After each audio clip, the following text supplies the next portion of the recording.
আসসালামু আলাইকুম। আশা করি দেখা যাচ্ছে। আজকে শুরু করব লজিক গেট। তো লজিক গেটের কয়েকটা ধারাবাহিক পর্ব হইব। তো এর জন্য ধৈর্য সহকারে দেখবেন। আর অবশ্যই সব পর্বগুলো খুবই সুন্দর হইব এবং খুবই সংক্ষেপে হইব। লজিক গেট কাকে বলে? প্রথম যদি আমরা সংজ্ঞার দিকে তাকাই, তাহলে আমরা পাই যে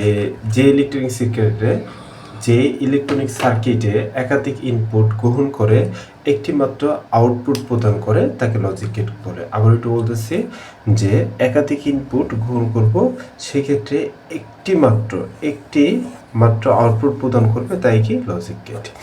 তো লজিক গেটের কে দুই ভাগে ভাগ করা যায়। একটা হলো মৌলিক গেট, আরেকটা হলো যৌগিক গেট। আবার মৌলিক গেট তিন প্রকার: অ্যান্ড, অর, নট। আবার যৌগিক গেট দুই প্রকার, একটা হলো সার্বজনীন গেট, আরেকটা হলো বিশেষ গেট। সার্বজনীন গেট দুই প্রকার: ন্যান্ড গেট, নর গেট। আবার বিশেষ গেট দুই প্রকার: অর গেট, নর গেট। কিন্তু আপনার এই জিনিসটা মনে রাখতে হবে যে লজিক গেট কয় প্রকার? দুই প্রকার, একটা মৌলিক গেট আর একটা যৌগিক গেট। আরেকটা কথা, যে সকল বর্ণ আপার কেসের হইব, কোনো বাইরের কেস নাই। অর্থাৎ আপার কেস মানে সবগুলো অক্ষর কি বড় হাতের হইব, বড় হাতের। কেউ যদি এই যে অ্যান্ড ধরেন, এই অ্যান্ডের আপনি চাইলে এমনি যদি লেখেন তাহলে ক্রস, আবার অরে যদি এইভাবে লেখেন তখনও কি ক্রস। এগুলো ভুল হইব। তখন এটা কারেকশন করার জন্য সবগুলো হাতের কি রাখবো? বড় হাতের বা ক্যাপিটাল লেটার, যাকে আমরা বলবো আপার কেস।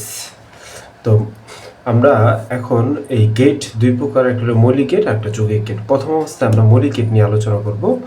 মৌলিক গেটের চিহ্ন আমাদের শিখতে হইব, যে মৌলিক গেটটা কীভাবে আঁকতে হয়। এটা চিত্রটা অনেকেই পারে না। তো প্রথম অবস্থায় আপনি কী করবেন? ফুল খাতায় ওপরে একটু লিখে রাখবেন অ্যান্ড, অর, নট। তারপর আপনি চিত্রটা আঁকবেন ঠিক এইভাবে, and get, or gate,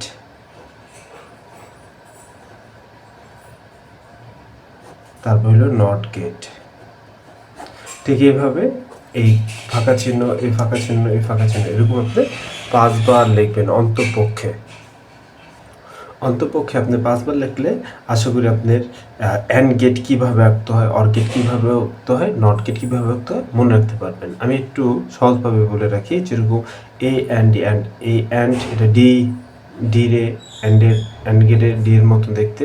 R or গেটটা যেভাবে মনে রাখবেন যে এটা পিছনে মাছের লেজের মতন আসবে। হ্যাঁ, পিছনে মাছের লেজের মতন আসবে, দেন এটা সামনে সেনাবাহিনীর মতন কি অগ্রসর হইব।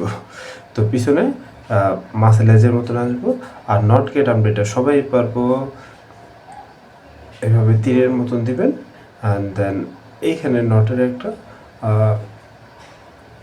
ডিগ্রি দিয়ে দেবেন বড় আকারে। ঠিক আছে? তাই আমরা আশা করি অ্যান্ড গেট শিখতে পারলাম, অর গেট শিখতে পারলাম, নট গেট শিখতে পারলাম। এবং এটাও আশা করি আপনি এখানে 5 বার লিখছেন, এখানেও 5 বার লিখছেন, এখানেও 5 বার লিখছেন। ঠিক আছে? আজকের প্রথম লেকচার এইটুকুই পর্যন্ত। কিন্তু তার আগে একটু বলে নেই, যখন আপনি ইউটিউবে দেখবেন, ইউটিউবে এই ভিডিওটা স্ক্রিনে ছোট দেখাবে, তখন আপনি বড় করার জন্য ইউটিউবে যদি এখানে একটু টাচ করে, তখন এরকম একটা বাটন আসবে নিচে।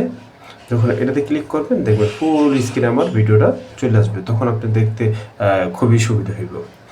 ঠিক আছে, এতক্ষণ সাথে থাকার জন্য ধন্যবাদ। আল্লাহ হাফেজ।